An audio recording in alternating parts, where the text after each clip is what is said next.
आज 26 जानेवारी आपण भारताचा प्रजासत्ताक दिन साजरा करत आहोत. प्रजासत्ताक दिन हा भारताचा राष्ट्रीय सण आहे. हा दिवस बंधुभाव शिकवतो. सर्वांना प्रजासत्ताक दिनाच्या हार्दिक हार्दिक शुभेच्छा.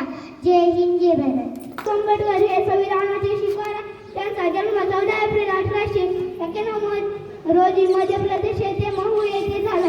त्यांच्या वडिलांचे रामजी व आईचे नाव भीमाबाई असे होते. त्यांनी त्यांच्या दिल्लीत गोरगरिबांना न्याय मिळवून दिला.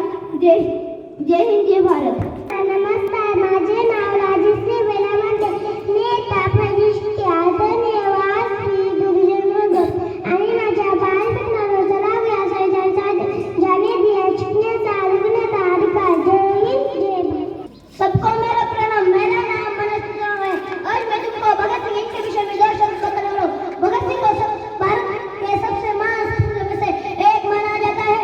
उनके बलिदान और साहस ने भारत को सबसे गहरा परिवर्तन किया जाता है. भगत सिंह का जन्म 28 सितंबर 1907 को लाहौर पंजाब में हुआ था. वे एक ही उम्र में भारत की सबसे लड़ने परिवर्तन हुए थे. वे एक ही उम्र में भारत के सबसे लड़ने परिवर्तन हुए थे. उन्होंने 1928 को बम विस्फोट में भाग लिया था, जिसके लिए उनको गिरफ्तार किया गया.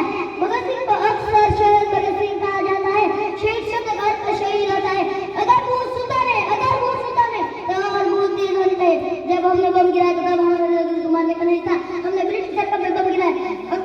अंग्रेज को भारत सरकार और हमें सदा होना होगा. भगत सिंह ने ही घोषणा बम विस्फोट के बाद की थी.